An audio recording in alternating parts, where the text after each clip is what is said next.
News, सच जरूरी है। नमस्कार, एमएनएस न्यूज लाइव में आप सभी का स्वागत है। मैं हूं आपके साथ अर्शी अंसारी। आइए देखते हैं देश और दुनिया की तमाम खबरें। उद्धव का चैलेंज, मर्द की औलाद हो तो मैदान में उतरो। भाजपा का जवाब, पहले आईना तो देख लो। जी हां, उद्धव ठाकरे पिछले 2 दिनों से विदर्भ के दौरे पर है। सोमवार को वो नागपुर पहुंचे, जहां उन्होंने कार्यकर्ता सम्मेलन किया। इस सम्मेलन में उद्धव ठाकरे ने देवेंद्र फडणवीस पर सीधा हमला बोला है। उद्धव ठाकरे ने फडणवीस और बीजेपी को चैलेंज दिया है कि मर्द की औलाद होगे तो सरकार यंत्रणा को बाहर रखो और मैदान में सीधे उतरो। उद्धव ने पीएम मोदी को लेकर उठाया सवाल और कहा कि मणिपुर जल रहा है, प्रधानमंत्री मणिपुर क्यों नहीं जाते? मणिपुर में ईडी सीबीआई भेजो, आपकी डबल इंजन की सरकार है। यूसीसी को लेकर दिया बयान। उद्धव ने बीजेपी पर करारा हमला बोला, कहा कि राम मंदिर का फैसला आपने नहीं किया है, ये फैसला कोर्ट ने दिया है और इसलिए आपको मंदिर बनाना पड़ा। आपकी तो मुंह में राम बगल में छुरी वाला बात है, लेकिन हमारा हिंदुत्व ऐसा वाला नहीं है। मंदिर में घंटा बजाने वाला हमारा हिंदुत्व नहीं है, जिस पर तुम आरोप लगाते हो, दहशत करते हो और फिर बीजेपी में लाकर मंत्री बनाते हो। भगवा झंडा को 2 फाड़ किया है, हिंदुत्व के साथ गद्दारी है। तुम्हारा हिंदुत्व क्या है, हमें बताओ। जी हाँ, आप एक देश एक कायदा कानून यानी यूसीसी लाने वाले हैं, तो इस पर हमेशा समर्थन के लिए हमें देखेंगे कि उसमें क्या क्या है।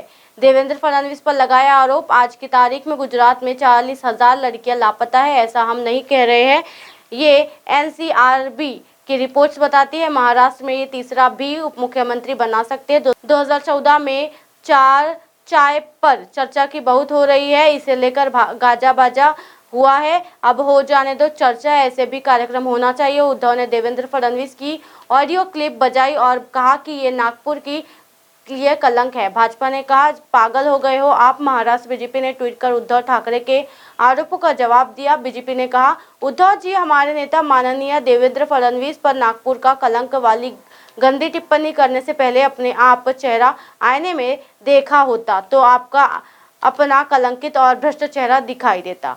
उद्धव ठाकरे, आप पागल हो गए हो।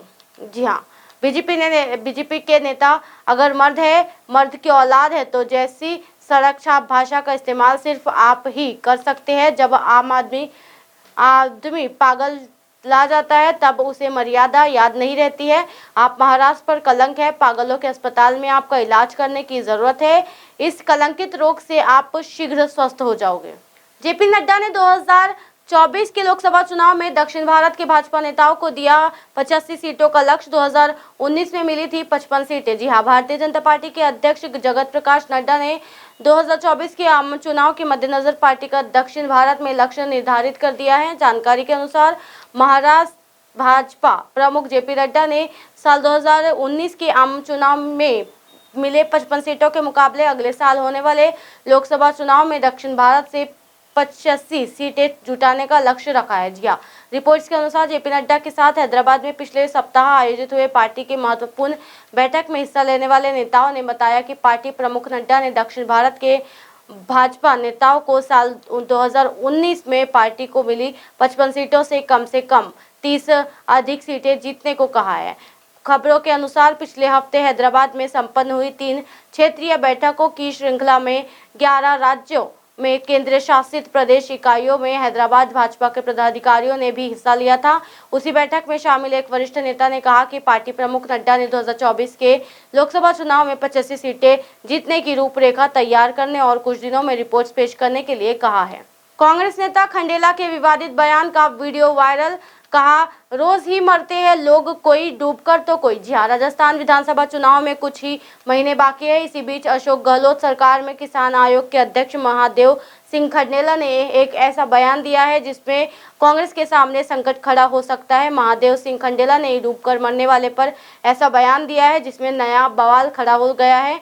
बीजेपी इस बयान के बाद कांग्रेस पर जोरदार हमलावर तरीके से हमलावर है। राज्य किसान आयोग के अध्यक्ष और विधायक महादेव सिंह खंडेला भीलवाड़ा की नगर परिषद में कृष्ण सांसद कार्यक्रम में शामिल हुए। यहां उन्होंने डूबकर होने वाली मौतों पर विवादित और संवेदनहीन बयान दे दिया है। स्पीकर में डूबने से छात्र की मौत के बारे में पूछे जाने पर महादेव सिंह खंडेला बोले, रोज मरते हैं लोग, कई नदियों में डूब गए, कई तालाबों में डूब गए। कल हमारे यहाँ पर रोड बनी थी, उसके पास में कुआं था, उसमें डूबकर कोई मर गया। महादेव सिंह खंडेला ने बयान देने के बाद बिना कुछ बोले ही वहां से निकल गए। जी हाँ, गजेंद्र सिंह शेखावत का जुबानी अटैक। केंद्रीय जल शक्ति मंत्री गजेंद्र सिंह शेखावत ने वीडियो को ट्वीट करते हुए लिखा कि ये राजस्थान किसान आयोग के चेयरमैन और कांग्रेस के वरिष्ठ नेता पूर्व केंद्रीय मंत्री महादेव सिंह खंडेला है। उन्होंने अपने संवेदना को आवश्यकता के दलदल में डुबाकर मार दिया है। क्या इन्होंने सोचा कि अगर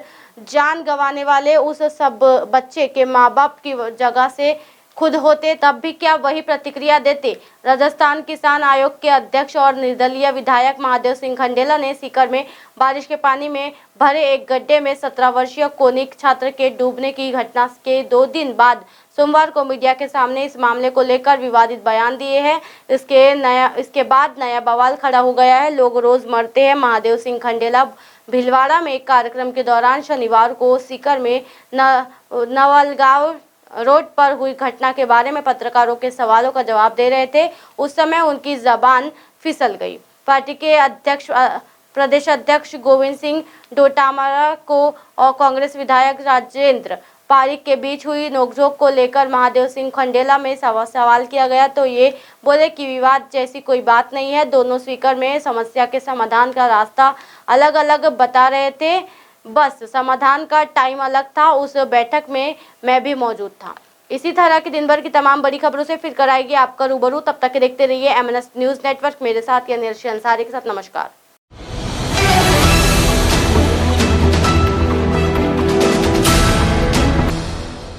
ये है MNS न्यूज नेटवर्क और आप देख रहे हैं MNS न्यूज।